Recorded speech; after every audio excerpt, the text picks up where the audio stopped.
বাংলাদেশ থেকে ১,০০০ ট্যাক্সি চালক নেবে দুবাই। আর সবচেয়ে গুরুত্বপূর্ণ খবর হলো নিয়োগের জন্য বাংলাদেশেই নেওয়া হবে সাক্ষাৎকার। আগামী ২৯ এবং ৩০ আগস্ট ঢাকার বাংলাদেশ কোরিয়া কারিগরি প্রশিক্ষণ কেন্দ্রে অনুষ্ঠিত হবে এই নিয়োগ প্রক্রিয়া। দুবাই থেকে আসা একটি প্রতিনিধি দল সরাসরি প্রার্থীদের সাক্ষাৎকার নিয়ে যোগ্যদের বাছাই করবে। তাহলে কারা আবেদন করতে পারবেন? নিয়োগ বিজ্ঞপ্তি অনুযায়ী প্রার্থীকে কমপক্ষে এসএসসি পাস হতে হবে, বয়স হতে হবে ২৩ থেকে ৪৯ বছরের মধ্যে, চাকরির মেয়াদ ২ বছর যা নবায়নযোগ্য, আর আয়ের ক্ষেত্রে থাকবে কমিশন ভিত্তিক উপার্জনের সুযোগ। শুধু তাই নয়, নির্বাচিত কর্মীদের প্রয়োজনীয় ড্রাইভিং লাইসেন্স, মেডিকেল এবং এমিরেটস আইডি সংক্রান্ত খরচ কোম্পানি বহন করবে।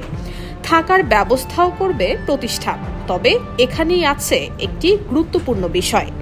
গাড়ি পাওয়ার ৩ মাস পর থেকে আবাসন সহ নির্ধারিত কিছু খরচ প্রতি মাসে বেতন থেকে কেটে নেওয়া হবে।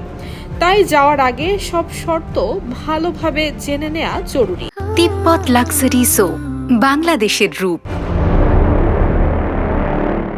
এবার আসি সবচেয়ে গুরুত্বপূর্ণ অংশে। সাক্ষাৎকারে কি কি সঙ্গে নিতে হবে? সঙ্গে রাখতে হবে মূল পাসপোর্ট, পাসপোর্টের রঙিন ফটোকপি, পাসপোর্ট সাইজ ছবি, ড্রাইভিং লাইসেন্স এবং এর রঙিন কপি, জীবন বৃত্তান্ত, সেই সাথে শিক্ষাগত যোগ্যতার সনদের রঙিন কপি। আরেকটি তথ্য বেশ গুরুত্বপূর্ণ। দুবাইয়ের সংশ্লিষ্ট কোম্পানিতে বর্তমানে ২৭টি দেশের প্রায় ১৫,০০০ কর্মী ট্যাক্সি এবং লিমোজিন চালক হিসেবে কাজ করছে। এর মধ্যে প্রায় ৮,০০০ই বাংলাদেশি। অর্থাৎ দুবাইয়ের রাস্তায় বাংলাদেশি চালকদের চাহিদা নতুন নয়। এবার সেই সুযোগ আরও বড় পরিসরে, একসঙ্গে ১,০০০ বাংলাদেশির জন্য।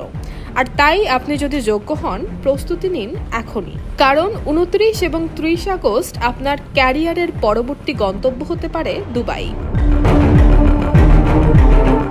Desk, Bangladesh bulletin.